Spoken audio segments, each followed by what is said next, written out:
big, but I had some knees issues and some small things. Yeah. How does mindset come into all of this now? It's very important. Like when I'm preparing for a fight, I would say the mindset is it's maybe 50% of the preparation. And when you just mentioned the injuries, for me it's more difficult to get not to get out of an injury, but more like if I get to some kind of like mental stagnation or if I get to a burnout, that's much more difficult and it takes longer time than to heal a broken bone.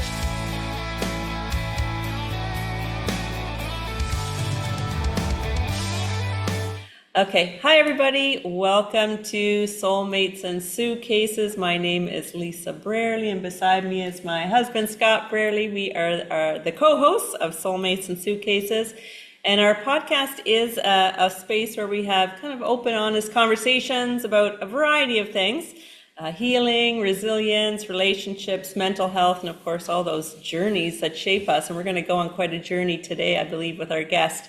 If you are interested in seeing more of our shows, you can find us on YouTube, of course, and Spotify, Apple Podcast, and we're new also to truefans.fm. So as I said, we have a special guest who's been on quite a journey and has a lot to share with us today. So we're going to welcome our guest, Verca. Okay, I need to get this last name. Verca Partikova. Welcome, Verca, or Veronika Thank you. Partikova. Great to Thank you have so you here. much. Great to have you here. So I'll tell you a little bit about I want to call you Veronika because that was my grandmother's name. So I'll tell you a little bit about Veronika, and then we'll kind of jump into our conversation.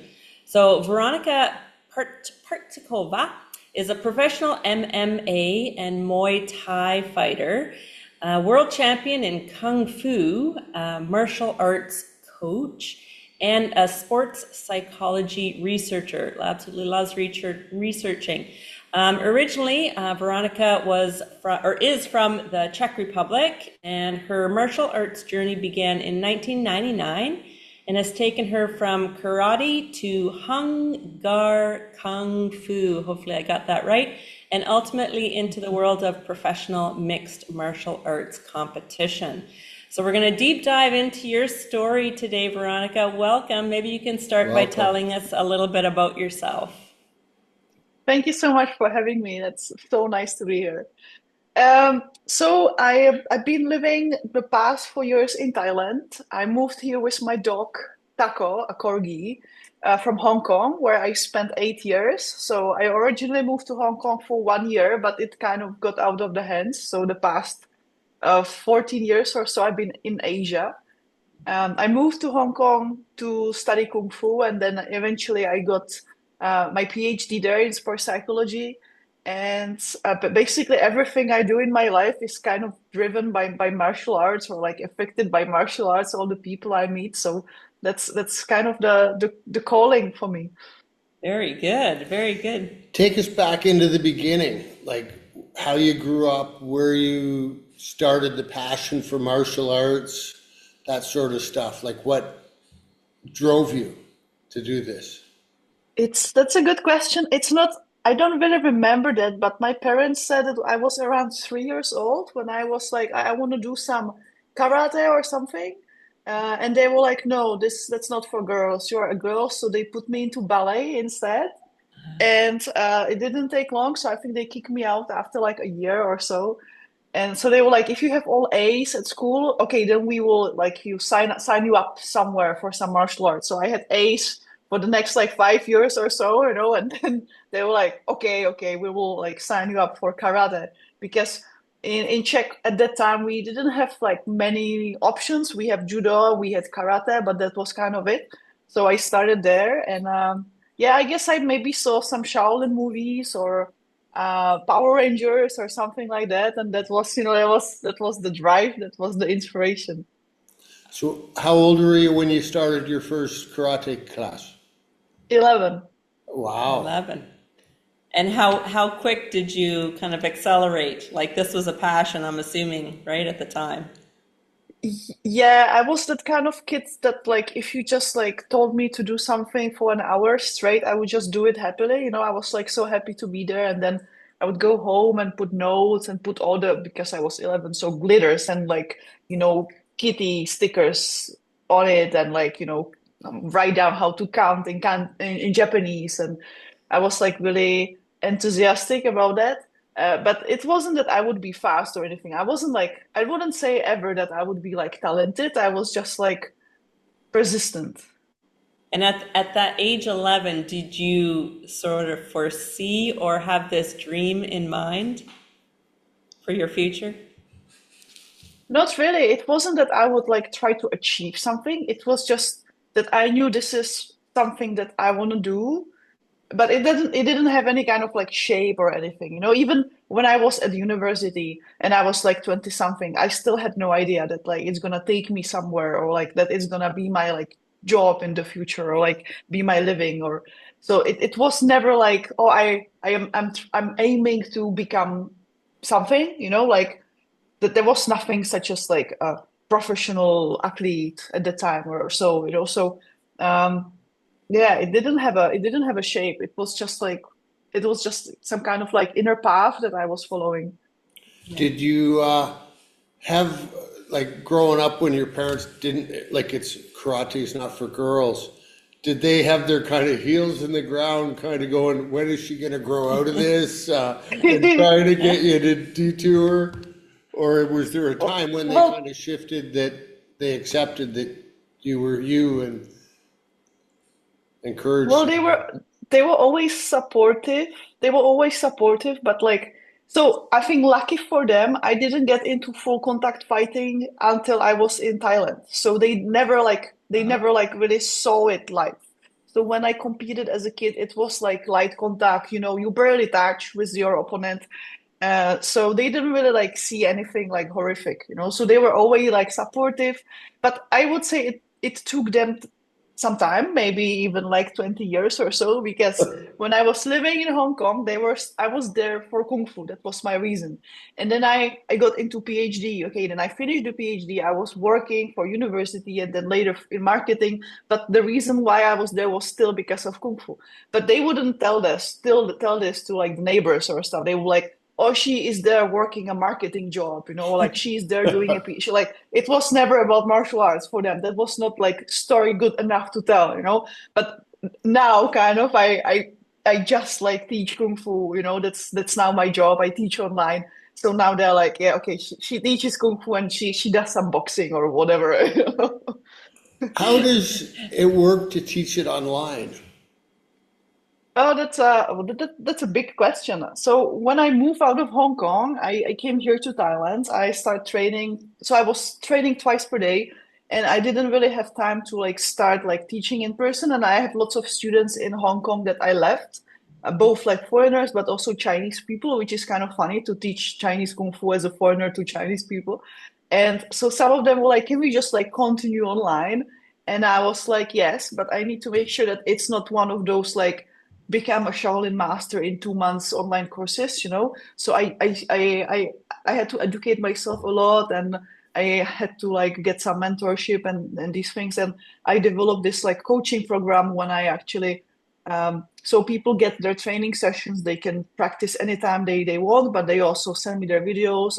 I mark like graphically in the videos what they are doing right or wrong. We have calls, there's some accountability trackers. And so it's like very much like back and forth communication and like kind of community feeling too. So people would like celebrate their milestones together in a group chat. So yeah, it's still kind of growing, but I'm kind of happy to see that. And it's funny because I have lots of, so most of them are older than me.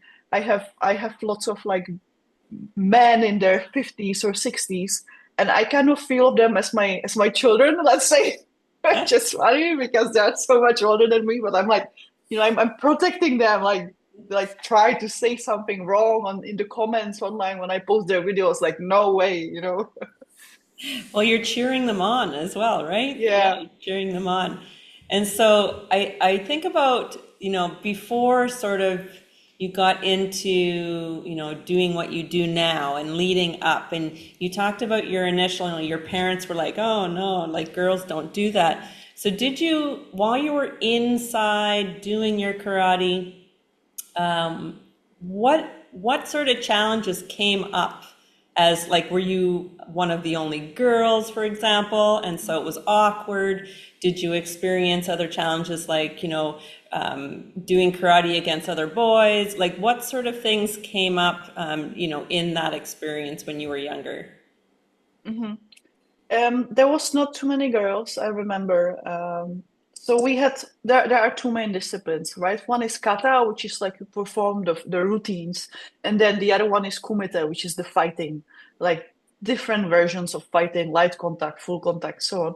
But so it was kind of the deal that the girls would more focus on the routines, the kata, than the fighting, and I wanted to do the fighting, so I was kind of the like the trailblazer in the school, in the gym. But I also remember, so we had like different levels of like classes. Like you have class A for like the most advanced, class B for a little bit less advanced, and so on. And so I was in the class A eventually. And there were few girls, but they mostly were there because they were someone's girlfriends. They were not there because they would be so like serious. And I was the kind of like the only one. So it was lonely. And when I was also a bit younger, maybe like 13, 14, I remember so I was like, I would do the class and then after I would keep practicing like above the gym. There was this like empty space. And in the Czech Republic, we have these like heaters at the walls that they are like they're made from like steel. And so one of the guys kind of jokingly would like take my hand and try to like hit the heater with my hand and to see like if I'm gonna react or not. And I remember that I was like try to really not like show anything because I was like I need to be tough enough to like to be here to like earn my spot. Yeah. And So and I guess it was always about like earning the spot. yeah. So, I mean, that would spur on your drive even more to excel and to basically show them up in a sense. Yeah, yeah, yeah, yeah. Now, did you have times because you wanted to fight and there's not that many girls there, the men or the boys going gentler on you, or were they not going gentler because they wanted to kind of show you Beat where you. you beat you and show you where you're supposed to be, kind of in a sense? So in karate, it was really like light contact. I don't really like have much memories of like having this situation. But like now in MMA, I train mostly with guys because there is again not too many girls, and it's really like like it's body on body contact. In BJJ, you spend lots of time hugging, right? Like there is Hmm. really like no boundary between the bodies, and so with men, I would say sometimes there are those who are really triggered. Like if I land a punch on them, they would from going like light or like kind of normal, they would try to like take my head off. But that's just like small like percentage. Usually, I would say that like especially like the higher you get in terms of like skill, the more the better it is because people are controlled. They don't really see the difference between men and women. To go with the beginners, it's the dangerous one because people are spazzy. They don't really have the control over their bodies. They want to prove some. They want their ego to prove or yeah. So, And some oh, go ahead. sometimes it is more difficult to spar with girls. Uh, and again, not all of them. I would say again, it's the same minority like with the guys who are not like good to go with. But some of the girls, because they spend all the time training with the guys, they would have again not much like control of like their own power. So then when they face someone of the same body, same weight, then it can be quite like discrepancy in like okay, we are like I'm not hitting you as a guy, but like we are the same kind of same weight, same body. So it takes some adjustment. Yeah. I actually am pretty unaware or naive of the different kinds of martial arts. So I mean, I look at your bio and I see MMA, I see Muay Thai, I see Kung Fu. You talked about karate. Can you kind of educate us a little bit more on these? Sure, sure. So karate is Japanese style. I did the traditional version of it. That's where I started. Then Kung Fu is, it's basically, it's not the name of the style. It's kind of like umbrella term of all Chinese styles. So like if you look at karate and if you look at sumo, they are very different, right? But both of them are Japanese styles. Both of them are Budo. So at the same time, we have Kung Fu, which is the Chinese same umbrella term, and the style I teach and train is called Hungar, and you pronounce it right. It's it's famous for tiger and crane, so it's sometimes nicknamed the tiger and crane style. It comes from southern China, very like known for its like firm stances and powerful arms. We have lots of weapons too. And then BJJ is Brazilian Jiu-Jitsu. It's where you spend most of the time on the ground trying to choke people or, break their arms, hugging each other. And then MMA is mixed martial arts. So that's where kind of everything comes together. It's a sport discipline. So there are rules. It's not like how people imagine that you just try to kill each other. No, it's usually it happens in the cage, but again, it's not because they try to make things more aggressive, but it's just because if you have ropes, like in boxing ring, and you like go to the ground, people tend to like fall down from the ring because the ropes can't really catch you. So that's why the cage is like more safe and also like more useful. So yeah, so that's MMA. So the first few, other than MMA, because I believe MMA is fairly new, like I know it's decades, but compared to the rest, it's fairly new. The rest, like karate and that sort of stuff, and the different culture, like different areas of China, that would have been stemmed from back in the dynasty when the families were really big, and that's what they would have taught, right? Is that not true? Yeah, it's usually like a village style. So basically in China, you can say that every village has their own martial arts. So that's why it's like there are so many styles. Someone counted at like 400 styles maybe. But it's based on self-defense, protecting your family, protecting the village. So yeah. Do you know where, like, how there's like the white belt to black belt, kind of Uh-huh. where that got brought into the picture? Because I'm sure in the beginning that's not where it really came in, or was it? So it's more connected with judo, this one, the belts. In Oh, Kung Fu, we don't have belts. In like especially in Hungar. So some schools do, but it's their own decision. I also have yeah. stripes for my students just to keep them motivated and kind of know where they stand. But in Hungar, we have traditionally two levels. You are either a student or you are a master.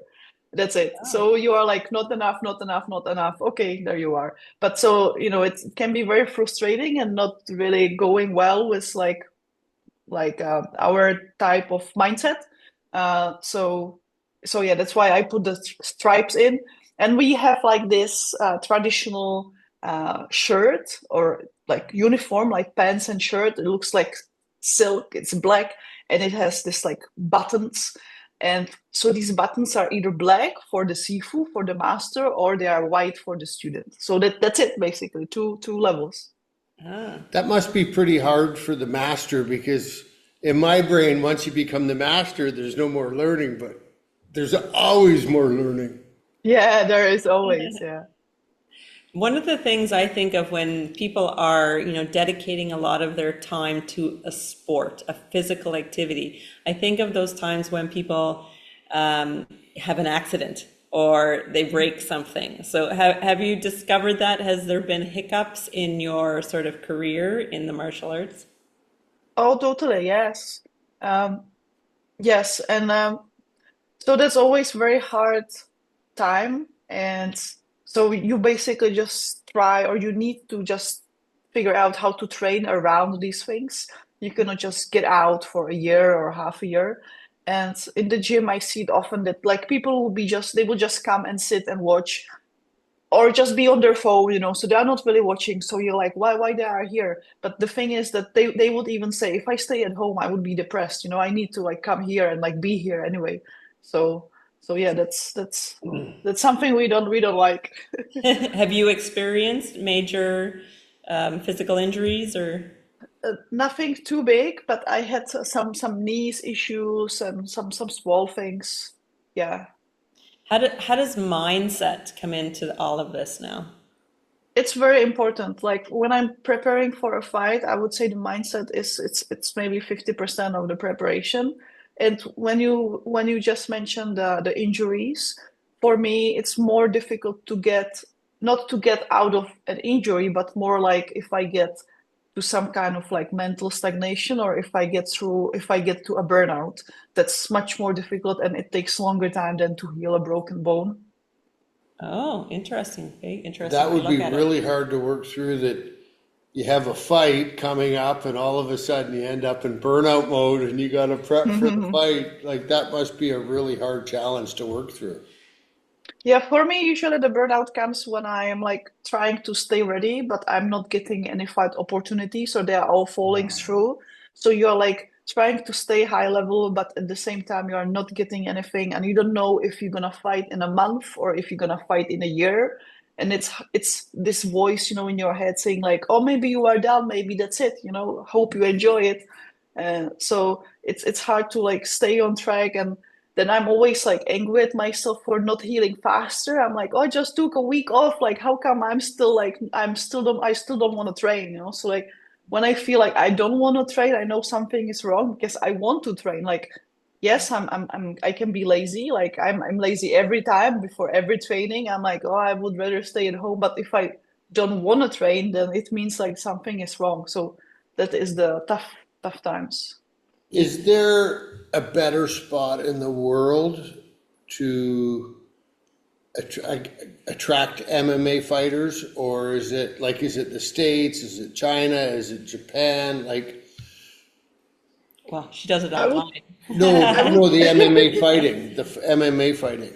Like, Oh, Right. I wouldn't say that there is like a specific place. It's more about if you find your team and if you find your coach. Um, ah, like there are like based on your weight, uh, there may be better places for like the promotions where they would be interested in having you. But for yeah. MMA fights, people travel, they fly over continents. That's kind of normal thing. So yeah. So your coach, would that also be kind of like your promoter, and him be, or would you have a promoter as well? No, usually you will have a manager if you are a bigger name. Yeah, If you don't have a manager like me, then you will just try to like scout the opportunities, and the gym will also try to like let you know if they have something. Yeah. nice. and I have a couple of questions. Is it fairly lucrative doing these competitions? So people who are living, so like if people train, so I train full time, but at the same time I have a job. So I train the same amount as my colleagues who don't have a job. But so what they live from is partially the fights, but more the sponsorships. Oh, that's what helps. Mm. I see. And my other question, oh my gosh, totally left my brain now. That happens. So It was you something have about another job besides teaching online? No, I do that. Yeah, Okay, teaching that's my that's online. your I job. Yeah. used to have another one in marketing, but now I only teach Kung Fu. Wow. I think of you when you were little and you had that sort of internal passion, right? To want to do karate. Do you now have any women or female mentors that you look at and go, like, whether they're paving the way, whether they're doing something that you're like, I love that. Do you see any out there? It's not too many coaches actually, or like we have a few coaches in like Muay Thai that are like females, but I since like I don't train Muay Thai anymore, for me it's more like maybe people I see online. It's not so common, but um, so like one of them I would say is Caroline Wester, the wrestling prep coach. I just met like a few weeks or few months ago in person. So I've been following her for some time um, because I saw her videos online, and she is small woman in her I don't remember exactly now. I think she's 50 or so. Sorry, Caroline. And she's like coaching these like beasts, these like guys and girls, but mainly like guys, like very famous guys, to do like all these like crazy things and very like biomechanical like angle. So when I finally get to like meet her, that was like a big inspiration for me. But there are not so many women out there, so it's good to like every time like meet someone. But yes, we are still like very much a minority in the not I don't want to say in the sport, but like in the martial arts. Yeah, that's what my thought would be. Although, like even here in Thailand, I feel like more people are getting into Muay Thai just for the exercise. Not that they're necessarily Mm. going to go and become some master, but really good for that a workout. Yeah. Yeah. The question I was going to ask you is, you talked about mindset being like about 50% of when you're getting ready for a fight or some sort of competition. What is the other 50%? I'm really curious, like what you need to do to prepare yourself. Oh, the training. So I meant like, so like one part would be the physical, like the training, the preparation, and then the other part would be the mental. But then also, if it's a fight like MMA fight, there is also the weight cutting and the diet. So that's also a big part of it. So like people, they say, oh, I would fight anytime I would get into the ring, but like the fight itself, it's not the whole thing. It's maybe not even like the bigger part of it. The whole thing is like getting ready, like spending the weeks thinking of it, getting like the diet, like being hungry, being thirsty, cutting the weight, like going through the hardship, having to wait before you get into the ring. Like those are the difficult like moments, having the spotlight on you, doing the interviews. Like, yeah, you can just like go in the ring now, but that's easy. So it's like it has a lot of layers. I'm really curious, what does diet look like in preparation? So it depends like how much weight you have to lose. So you are trying to get, of course, it will be better if we just don't have to cut any weight.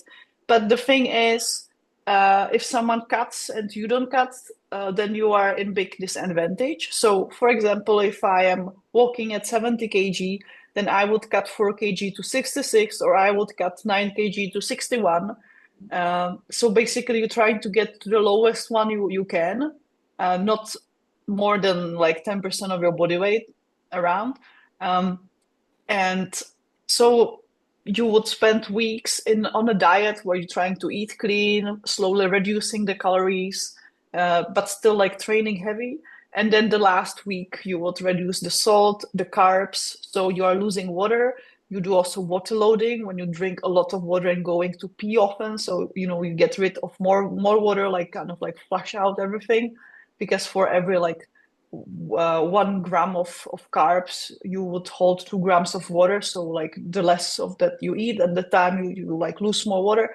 And then the last part is the most difficult one, which is doing the water cut. So either like in sauna or in the hot bath, when you like heat yourself up and then sweat and then repeat this until you lose. So like girls, we would cut maybe, I don't know, 3 kilos like that in like few hours. Guys can do like 8 maybe, or 10, some of them. So, and then you get to your weight ins, you check the weight. If you pass, if like you have to pass, and then you have around 36 hours to like recover, drink again, eat. So, and then is the fight. Wow, that's intense. Now, do you weigh in the day of the fight or a couple days No, before or? you wait 36 hours before the fight around. So you wait the day before in the morning and you fight the next day at night, Ah. most of the time. And then after the fight. Here's a quick pause in the conversation to invite you to join our Facebook community, Soulmates and Suitcases podcast. Tell your story, amplify your voice, where we share upcoming guests, new episodes, and conversations from the podcast. And you can catch all episodes on YouTube, Spotify, and Apple Podcasts. Be sure to follow and subscribe so you never miss an episode. Now back to the show. After the fight, what's recovery time look like for you? Like, are you like literally like, give me a pizza and a burger? Like, what is the feeling after, and what do you do to recover well, I guess, after that? But it's usually a burger time, yeah. It's a burger time, but more like you have been on a diet for a long time, so your stomach is not the like not very good food again. So like actually apart from the last part of like the hard diet when you are losing when you are not eating salt or carbs that much and cutting the water, actually those weeks before when you are on the diet is when you feel like really well because you are eating clean, you are still eating enough, your what you put in your mouth is clean, but also you're like aware of your mind, so your thoughts are clean as well. You kind of feel like a superhuman because like everything you do, you have a goal, you know, you are on the track. And so after that, after the fight, you start eating like rubbish things again, you know, your stomach is like, oh, what's that? You know, I remember every time I go to the supermarket here, to the 7-Eleven, I'm like, oh, after the fight, I'm gonna have this and this and this and Snickers and that.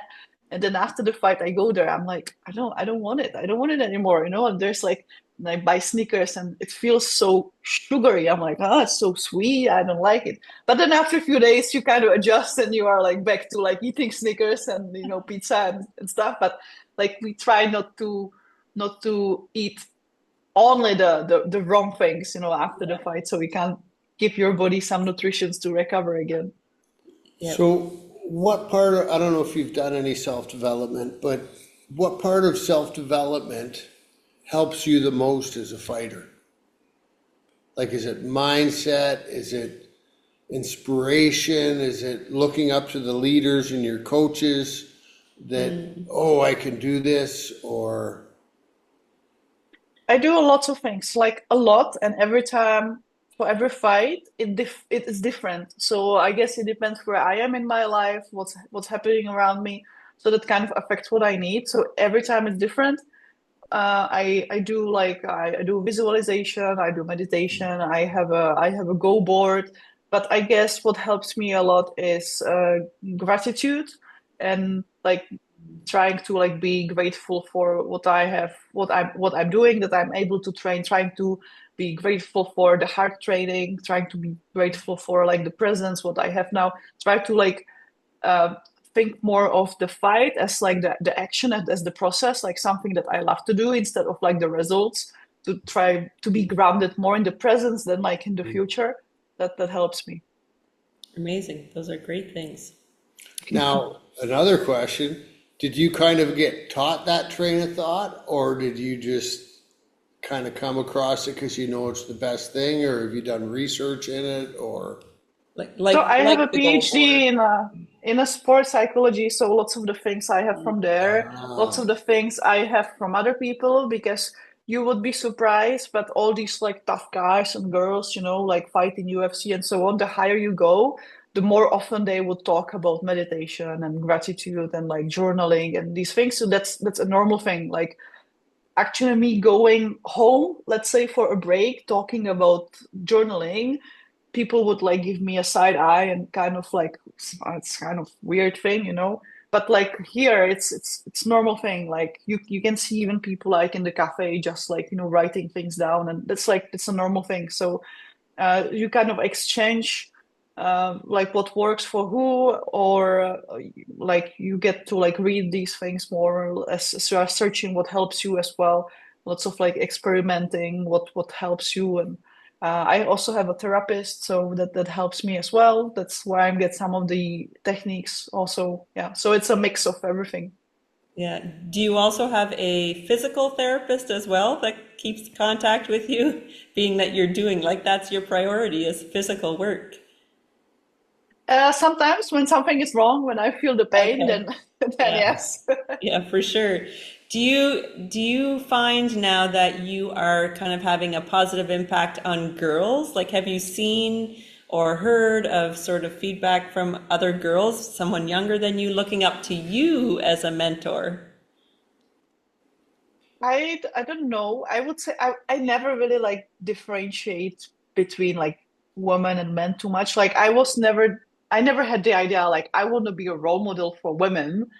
Yeah. Um, and I was surprised that like most of my students are men. I didn't like expect that. And I also, so, sometimes people were like, oh, you should open one day, you should open like a self-defense class for women. I'm like, no, if I open self-defense classes for everyone, like I don't do this. Yes. So I, but like sometimes people like girls would like come to me and they were like, oh, I saw like your video, like I know you from Instagram or something like that. So, and that's always like very touching. Yeah. Well, it kind of makes sense that more men, because men and women, generally, we learn better from the opposite sex. I'm not sure why that is, but I know even watching men in self-development classes, we can learn from and maybe it's ego, maybe it's we don't want to let our guard down, something. However, when we're with the opposite sex, we can show up different. And I know that's not the way it should be, but in a whole, like I've noticed that.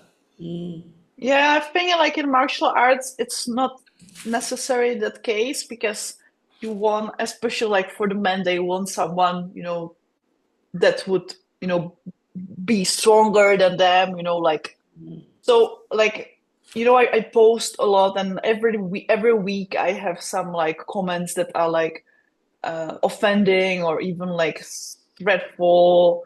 And like when I talk with my friends that are doing similar things, they don't get that, and they're always like very surprised, like when I read some of those to them, or yeah. So Yeah, it's my audacity of like going out there and teach martial arts as a woman. Like how dare me? so Yeah. most of your friends that you're talking to are men. No, no, no, no. No? Oh, Wow. Well, it kind of blows my mind even right now, looking at you and going, you are now a world champion in Kung Fu. Like, how do you, what's the right word? What do you think of that when you sit back and go, I'm a world champion in Kung Fu? Like, I don't really think about that. like, what did that mean for you even at the time? Like being appreciated with that. I guess it's a nice like cherry on top, but it's not really that important. Like it's just like a nice thing you can show off like in your bio on a podcast, or like it's good for marketing, but otherwise like yeah. now I mean there are like more important like stuff that like happens through the martial arts like Yeah. journey, like how it shaped my life, how I'm sure it pretty much like helped me through like times when my anxiety was like the worst, or like my depression. So um, that's much more important, and it's like it's hidden. You cannot like you didn't get a badge for that. You don't have no trophy. So yeah. that was my next question. Final pause. If you've got a message on your heart and want to be our guest, don't be shy. We'd love to hear from you. Visit forwardwalkingchoices.com, scroll to the Soulmates and Suitcases podcast section, and click apply here. Now back to the show. Did you get a trophy or a belt or Recognition that somehow that way? For the World Championship, yeah, I got like a huge poster and a medal. I think it's been some time. Like I don't compete in Kung Fu anymore, so yeah, but I have like lots of medals in my parents' house. Now, being that you say you don't compete in Kung Fu anymore and that you got the championship, do you have people pursuing you to try and, like, I don't know if it's like the belt in boxing where you got the championship and it can be taken away from you? Is that kind of? I don't know. It's more like a tournament. So like every year there is, or every second year there is like World Championship. They also are like different federations, so you can be World Championship or in this one or that one. Yeah, so it's not like you would have to pass or defend a title. Okay, that makes sense. So it's kind of like we've watched on TV, like the Karate Kid, where they get the Yeah, championship every year. yeah. Very good. Very good. When people watch this podcast today and they're like, "Oh, I might like to get into that." What do your classes look like? How are they run? You kind of mentioned a little bit already, but can you kind of give more of a background? Sure, sure. So the program I called Kung Fu Scholars, um, and it's kind of holistic. So it's not only Kung Fu teaching, but also there's mobility, strength and conditioning, rehabilitations, because I think you have to really care well of your body. And some people think that if they spend whole time at the day sitting at their, computer, and then they will just jump into Kung Fu stances, that will somehow make them healthier, and it's not really the case. So you really have to like have a good care of your body. And at the same time, there are some mindset techniques where I teach like some techniques for anxiety, stress, some breath techniques, so like how to work with motivation, these kind of things. So I have basically several tiers. Some people just work with me on like online course basis, but that's not that popular because most people come for the coaching part. So that's where we are in touch a lot. And then also I have personal coaching when we also do more of like mentoring and like some like what are the like the blockers in your life, what are your goals, like how to structure more like your habits on like things to help you really like get better, not like as a kung fu practitioner but more like the whole human like being holistically.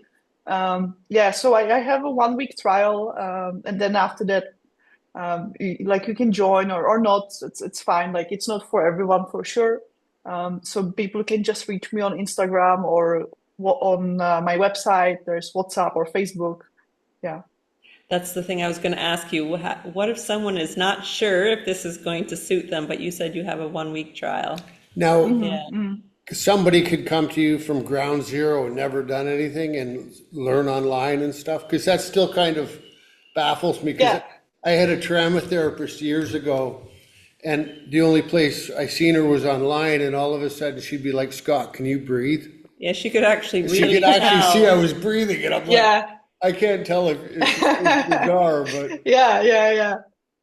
I Yeah. know, I know Yeah.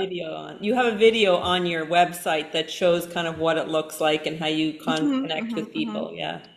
I have both people who are absolutely new, they never done this. They may be in areas with no gyms around them, or they are looking for specific style and it's not near, or they are traveling, or all their schedule, their work schedule is too busy, so they cannot attend regular classes, or they just want to work with me.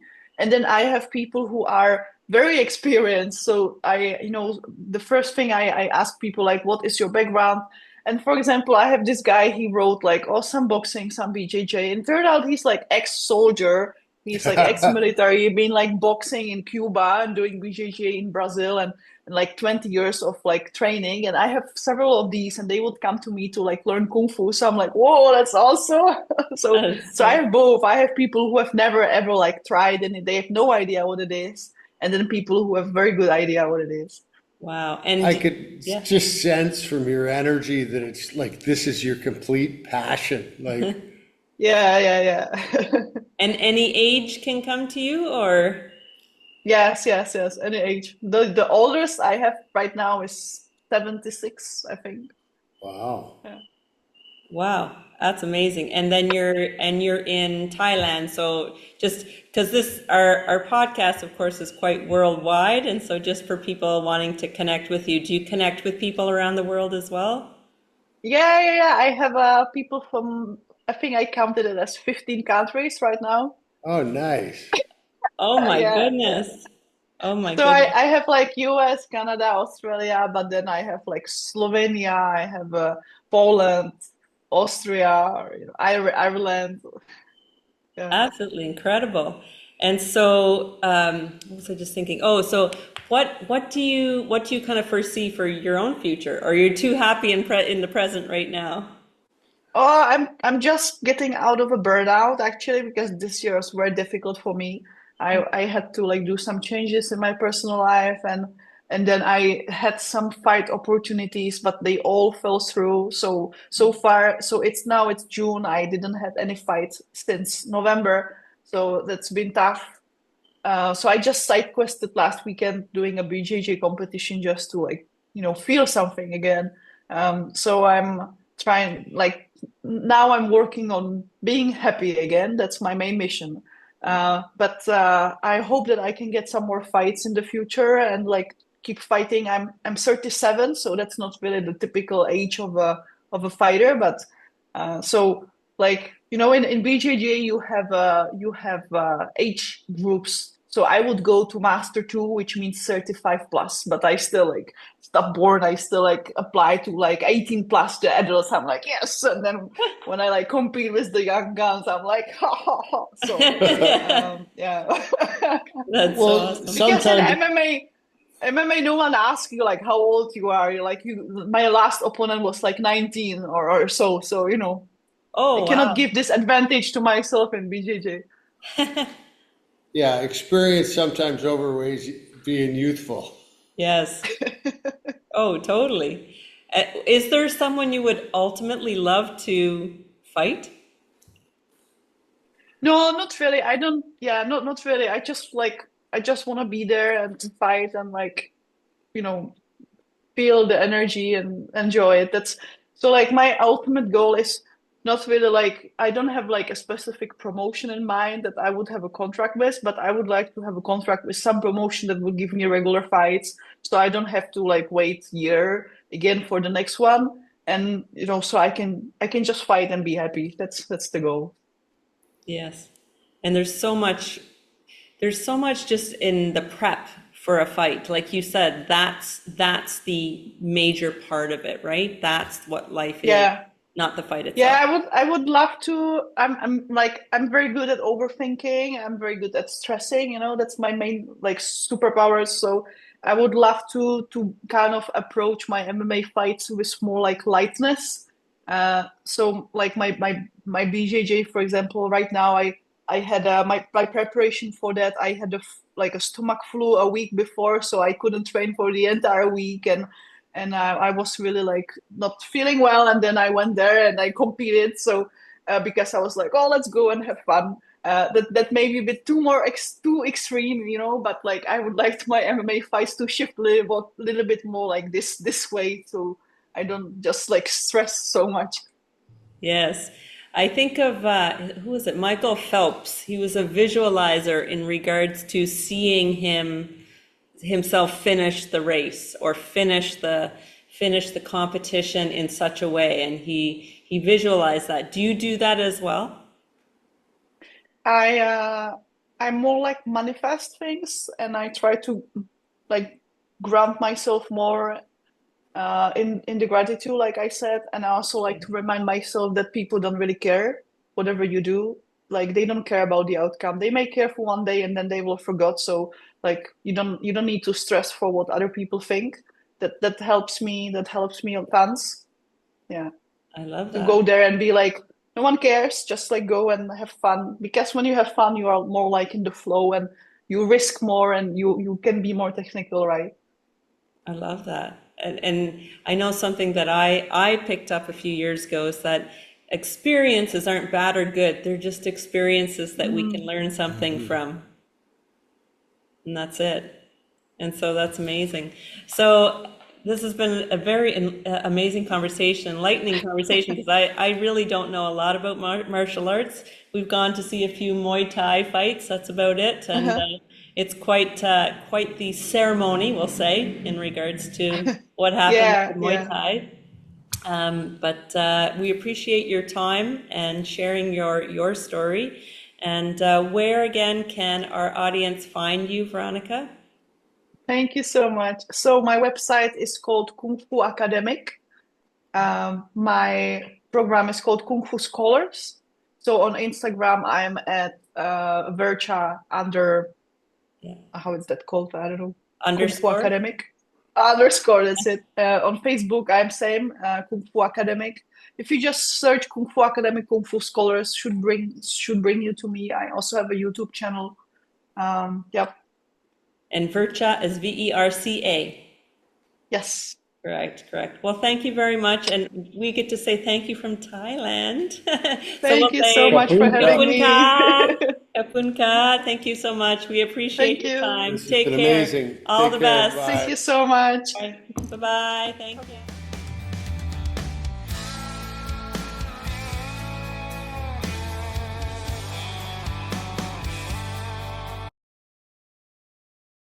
Looking for more inspiration around healing, love, growth, and possibility?